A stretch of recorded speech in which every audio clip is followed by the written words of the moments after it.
Pondok Pesantren Tahfizul Quran Narukan, Rembang kedatangan rombongan ex-warga binaan narapidana kasus terorisme atau Napiter, Rabu, tanggal 6 Maret. Kedatangan itu bertujuan untuk bersilaturahmi sekaligus melakukan kegiatan ngaji bersama Gus Baha. Acara silaturahmi kebangsaan tersebut diselenggarakan bersama pihak Kepolisian Republik Indonesia, dalam hal ini Densus 88 sebagai salah satu upaya menjaga persatuan dan keutuhan NKRI. Puluhan orang ex-narapidana teroris atau Napiter yang tergabung dalam Persatuan Alumni Napiter seluruh Indonesia mengikuti ngaji bareng Gus Baha. Salah satu ex-narapidana teroris mewakili teman-temannya bertanya kepada Gus Baha. Beliau mengemukakan bahwa perasaan teman-teman semua di sini ada kerinduan, keinginan untuk berjumpa langsung dengan Kiai atau Gus Baha. Dan alhamdulillah terlaksana berkat dari Allah Subhanahu wa Ta'ala melalui Bapak kita dari Densus 88 yang bisa memfasilitasi. Pak Kiai, pertanyaan saya, kita ini kan teman-teman nih bahasanya ex-Napiter, pernah masuk dalam kesalahan kebencian terhadap negara.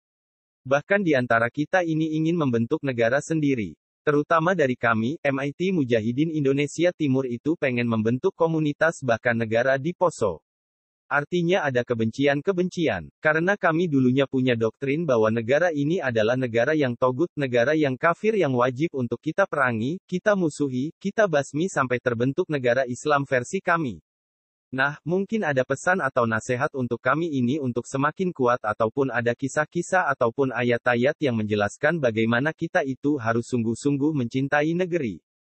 Negara kita yang kita cintai ini. Dalam kajiannya, Gus Baha menjelaskan dengan sangat gamblang dan enteng yang dianalogikan dalam kehidupan sehari-hari.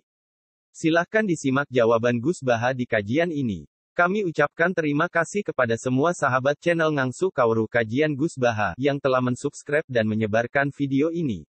Semoga Allah Subhanahu wa Ta'ala membalas kebaikan saudara dan menjadikannya amal jariyah. Amin. Sahabat channel Ngangsu Kawru Kajian Gus Baha, mari kita simak kajian beliau. Semoga dengan ngaji melalui channel Ngangsu Kawru Kajian Gus Baha ini kita semua diakui sebagai santri beliau. Amin, ya robbal alamin.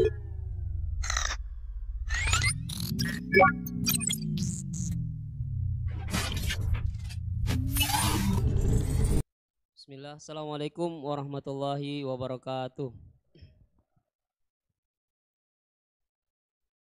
Yang saya hormati Bapak yang ada di depan, terutama Bapak Kiai Gus Baha.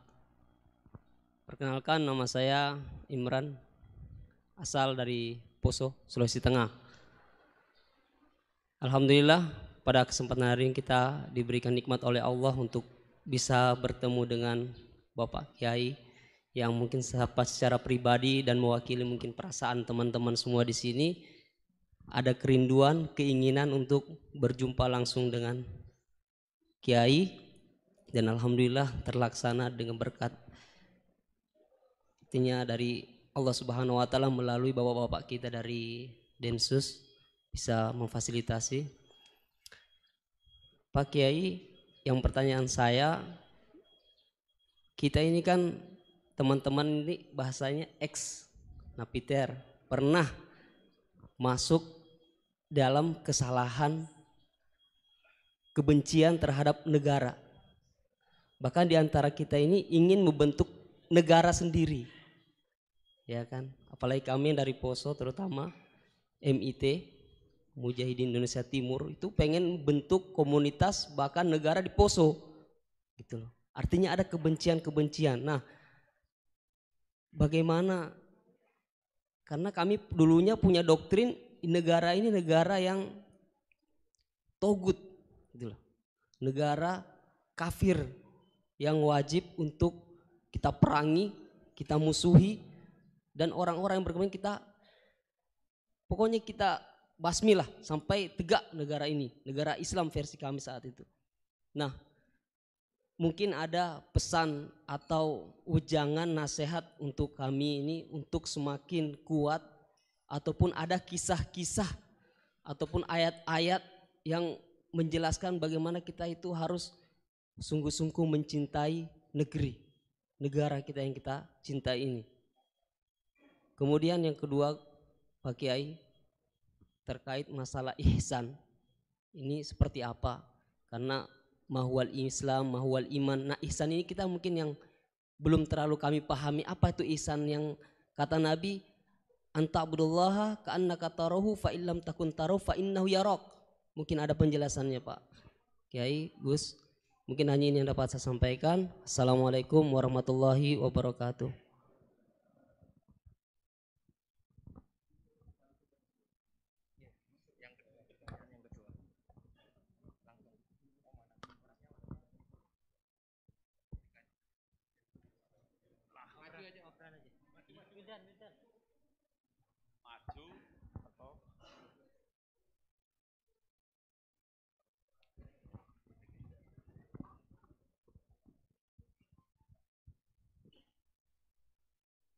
Assalamualaikum warahmatullahi wabarakatuh.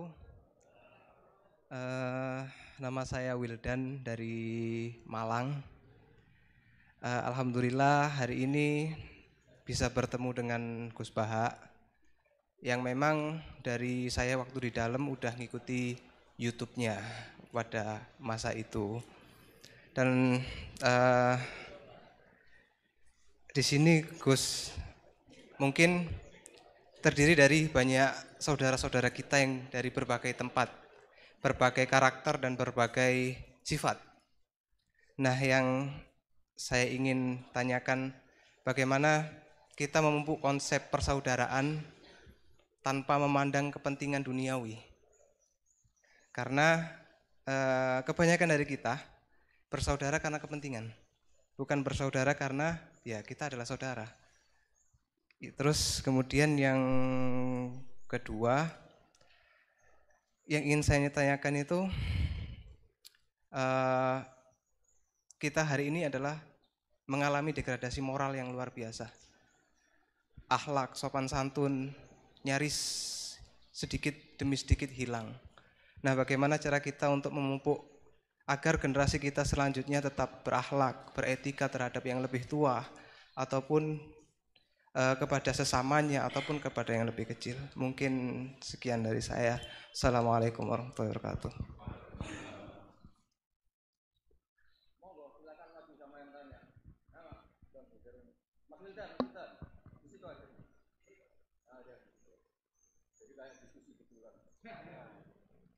Tadi zaman dari Sulawesi namanya pernah ngaji. Mas Wildan pernah ngaji.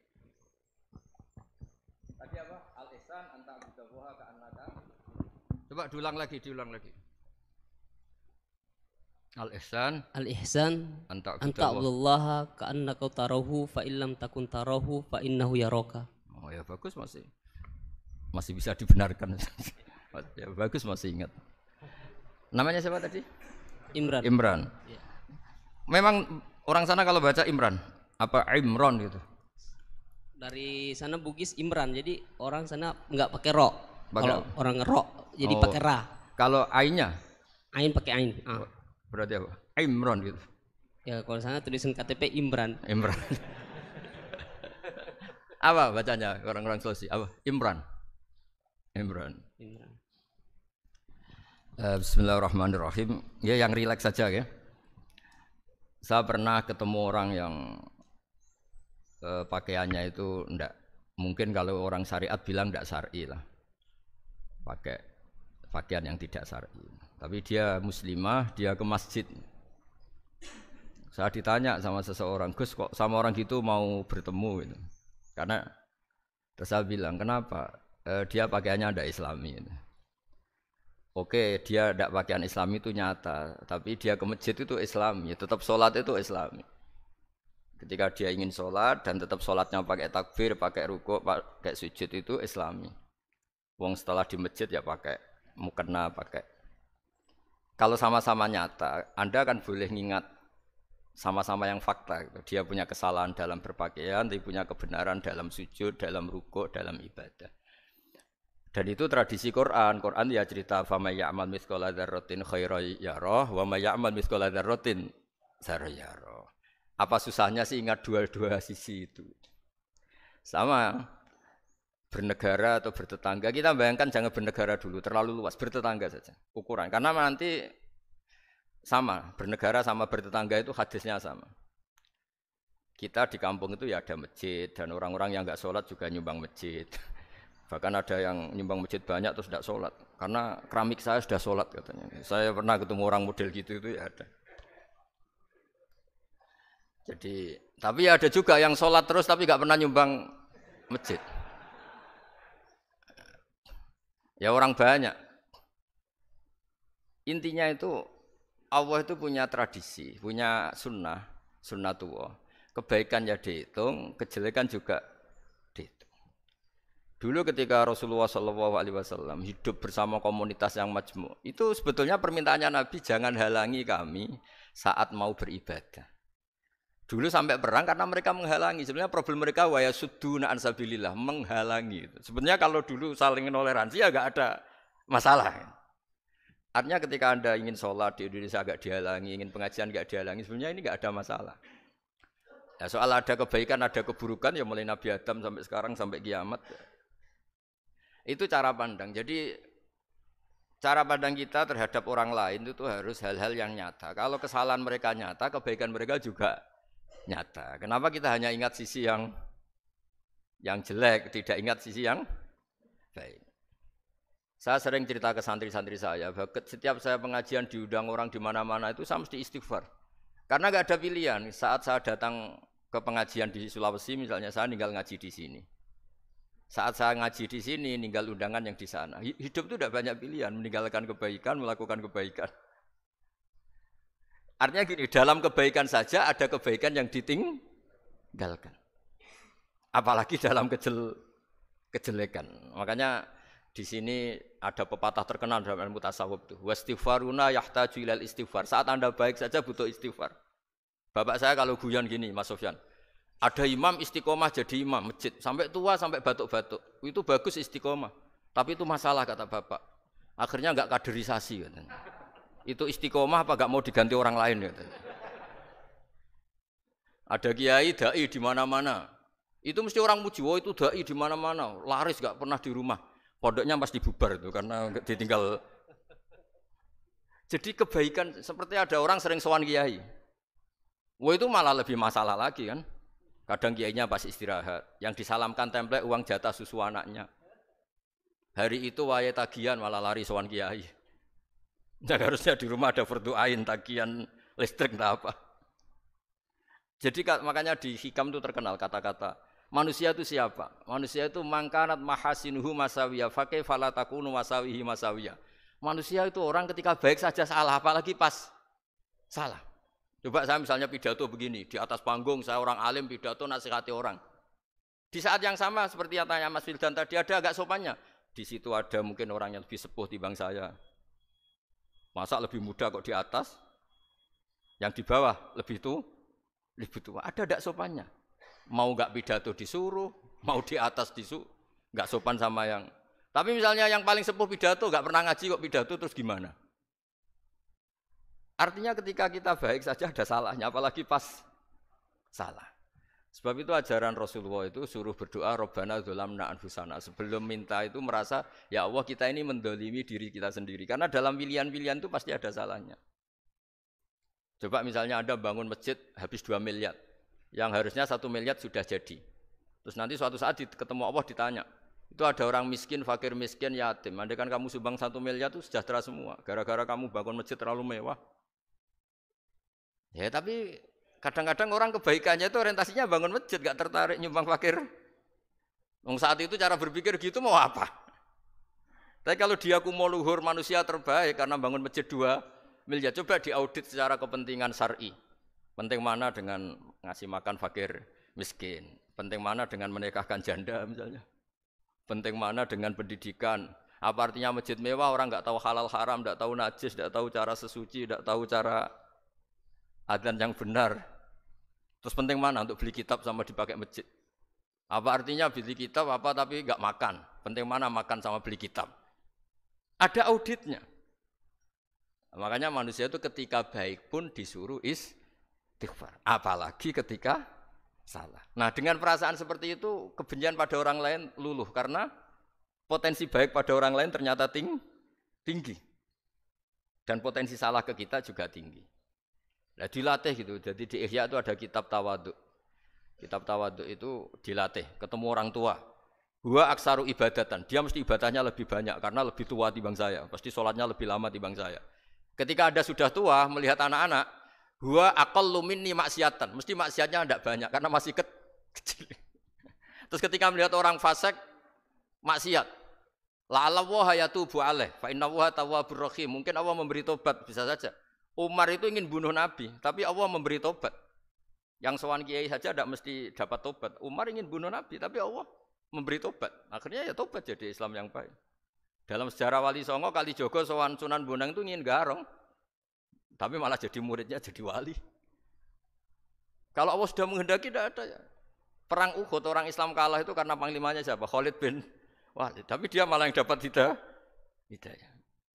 Nah, sama orang yang sekarang Anda benci bisa saja Allah merencanakan ada apa? Hidayah di situ. Dan kita yang merasa benar jangan saja ada rencana Allah bikin kita su'ul khotimah, na'udzubillah min dzalik, kan tidak pernah tahu. Nah, dari tidak pernah tahu itu orang diusahakan tawadhu. Wa ma adri ma yuf'alu bi wala bikum, kita tidak pernah tahu. Makanya meskipun saya ini kiai terus kata orang banyak itu ketok, kalau istighfar ya nangis betul ya. Cuma kan nggak perlu di depan umum. Nanti ada penampilan kan ribet kan nanti. Sudah nangis nggak ikhlas, nggak mutu. Ya gitu ya. Yang Mas Wildan tadi apa pertanyaannya diulang? Selain masalah akhlak tadi. Tentang bagaimana cara kita bersaudara tanpa memandang kepentingan duniawi. Nah ya makanya tadi saya bilang bernegara itu pakai hadis, misalnya Nabi pernah ngendikan kamu itu punya 3 tetangga, yang satu punya 3 hak, yaitu dia tetangga kamu, dia seagama kamu, dia sesaudara kamu. Jadi ada 3 hubungan, seagama, sesaudara, dan tadi apa? Dia tetangga kamu, dia seagama dengan kamu, dia masih kerabat kamu. Terus ada tetangga yang punya 2 hak, yaitu dia tetanggamu, seagama dengan kamu, tapi tidak sekeluarga dengan kamu. Terus ada tetangga yang punya 1 hak, dia ada keluarga kamu, dia ada seagama dengan kamu, tapi tetap punya hak karena itu tetangga kamu. Dan itu kata Nabi semuanya berhak kamu baikin, karena ada hakul jar. Makanya dulu doa ada bil kubri itu ceritanya sederhana. Ada seorang perempuan Yahudiyah, sowan Sayyidah Aisyah. Kalau sowan ya dikasih uang sama Sayyidah Aisyah. Padahal Yahudiyah. Ketika dikasih uang, terus si Yahudiyah tadi, semoga engkau diselamatkan dari siksa kubur. Zaman itu Sayyidah Aisyah belum dengar hadis tentang siksa kubur. Setelah Rasulullah datang, saya tadi diminta didoain, ya saya terima karena saya enggak percaya. Terus Nabi ngendikan itu benar adanya siksa kubur. Ketika komunitas Yahudi di Madinah itu puasa Asyura, Nabi coba tanyakan mereka, kenapa puasa Asyura? Padahal orang Yahudi. Oh, terus setelah ditanya, Yaumun najjawahu fihi Musa, itu hari di mana Allah menyelamatkan Nabi Musa, kata orang Yahudi. Terus kata Rasulullah, nahnu ahaqqu bi Musa, saya juga berhak menghormati Musa. Kemudian Nabi puasa. Suatu saat lagi ada orang Yahudi datang, ya Rasulullah, ya Muhammad, manggilnya ya Abul Qasim karena orang Yahudi, ya Abul Qasim. Nanti nasib langit bumi ini di mana? Manusia yang sudah mati-mati di mana ketika bumi dihancurkan? Mayat-mayat yang sudah di kuburan di mana? Terus orang Yahudi tadi bilang, Inna woha wadu as-samawati ala dzih wal arodina ala dzih. Soalnya Allah itu bisa saja mengelola langit bumi yang sudah hancur gini-gini. Nabi itu tertawa-tawa. Dalam sebuah riwayat disebut hatta badat nawajidu. Tertawanya Nabi itu lepas sampai giginya kelihatan. Kata rawinya tasdiqan liqaulil khabri, karena Nabi membenarkan orang Yahudi tadi. Jadi intinya dalam banyak hal itu ya dicari kesamaan. Makanya kalau interaksi dengan kelompok lain kata Nabi la tusaddiquhum wa la tukadzibuhum. Kamu jangan mengiyakan juga jangan menolak. Kamu tolak jangan-jangan pas yang sama dengan ajaran kita. Kamu benarkan jangan-jangan yang tidak sama. Ya sudah, kalau enggak sependapat ya jangan ngambil sikap. Nah, itu juga yang dipraktekkan Rasulullah SAW. Nabi yaqumu lailatan yuraddidu hadil ayat. Nabi pernah sholat 1 rakaat hanya ngulang 1 ayat. Itu aja agak selesai. Yaitu ngulang-ngulang ayat fa aqulu kama qalal abdus sholih in tu'adzibhum fa innahum ibaduk wa in taghfir lahum fa innaka antal azizul hakim. Pun Gusti kula nyerah. Semua ini hamba jenengan, monggo jenengan napakno sing duwe jenengan. Intinya itu ini wilayah jenengan ndak wilayah saya. Nah kadang-kadang kita sebagai manusia itu jumawa seakan-akan itu wilayah kita. Kita nyiksa terserah kita, mengampuni ya terserah kita. Padahal tidak milik kita. Dunia ini milik Allah Subhanahu wa taala. Makanya yang terakhir saya ijazahkan ijazah bapak. Bapak saya itu orang hafal Quran, alim tapi lucu, senengannya guyon. Kalau ngajarkan saya tauhid, tasawuf itu gampang. Hak, kamu punya tetangga, punya Innova. Terus kamu berpikir, kamu miskin berpikir. Itu pajaknya aja berapa? Kalau apa itu bannya sudah halus itu gantinya kayak apa? Kalau rusak kayak apa? Terus kata bapak, orang melok duwe kok mikir, udah ikut punya kok mikir. Terus coba kamu nggak ikut punya Alphard. Terus saya mikir, wah itu pajaknya berapa Pak Martinus, bisa dipakai beli motor kan? Pajaknya apa? Alphard ini. Oh nggak ikut punya kok. Nah, dunia itu rawekmu, mbok pikir lah apa ono sing duwe. Maksudnya itu, dunia itu milik Allah, apa kamu pikir itu milik yang punya gitu. Nah, itu yang dimaksud dalam ilmu tasawuf, da'it tadbir fama qoma bi ghairuk latukim bihi nafsak. Sudah kamu tidak usah ikut campur, itu wilayahnya Allah gitu. Karena wong ndak ikut punya kok ikut mikir. Anda benci orang, benci sekali karena dia tauhid misalnya. Jangan-jangan Allah punya rencana memberi hidayah dia. Atau Allah punya rencana dari dia keluar orang-orang Islam yang soleh. Makanya ketika Malakul Jibal, ya Rasulullah saya disuruh Allah, terserah engkau. In syi'ta an udbiko alaihim al-akhshaban. Kalau engkau mau orang-orang yang mendustakan kamu saya hancurkan. Apa jawabannya Nabi? La, jangan. Bal arju ayyukhrijawah min aslabihim ma ya'budu wa la yusyriku bihi syai'an, itu di Bukhari. Enggak, bisa saja sekarang dia kafir, anak turunnya jadi Islam. Dan betul. Abu Jahal punya anak Ikrimah, Abu Lahab punya anak Darro. Walid itu musuh besarnya Nabi, punya anak Khalid. Ya sudahlah, kita selalu berharap bahwa ini wilayahnya Allah. Sudah kita berharap. Agama ini bagi yang selalu punya harapan. Limangkan yarjuwoha. Orang yang selalu punya harapan. Kita berharap tambah hari tambah baik, tambah damai, tambah kondusif, tambah segalanya baik. Dan saya seperti ini juga ingin ikhlas dan akan selalu ikhlas. Ya saya sering bilang kalau pejabat mau sini itu sering tak ngel-ngel.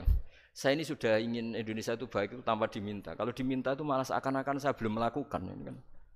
Sudah saya lakukan kok baru diminta. Karena ini wilayah kita semua. Artinya ingin baik itu keinginan kita semua. Status kita. Kata Sayyid Zabidi dalam kitab Ithaf, keinginan baik itu syakhsiyatuk wa hakikatuk. Itu kamu sekali. Manusia itu kan kata Allah Ta'ala, saya pertama menciptakan manusia itu khunafa, orang yang berkeinginan baik. Baru digoda setan terus macam-macam. Jadi keinginan baik itu hakikatuk wa syakhsiyatuk. Itu kamu sekali. Ingin baik itu kamu sekali. Itu status kamu katanya. Makanya orang preman kayak apa, mabuk kayak apa, ada orang kecelakaan, pikiran pertama itu nolong. Itu yang normal. Soal ada kasus, pikiran pertama ngambil HP-nya itu 0,0%. Jadi pikiran pertama mesti nolong itu. Karena itu syakhsiyatuk wa hakikatuk. Nggih, ngoten mugi-mugi barokah sedanten. Assalamualaikum warahmatullahi wabarakatuh. Kami ucapkan terima kasih kepada semua sahabat channel Ngangsu Kaoru Kajian Gus Baha yang telah mensubscribe dan menyebarkan video ini. Semoga Allah Subhanahu wa Ta'ala membalas kebaikan saudara dan menjadikannya amal jariah. Amin.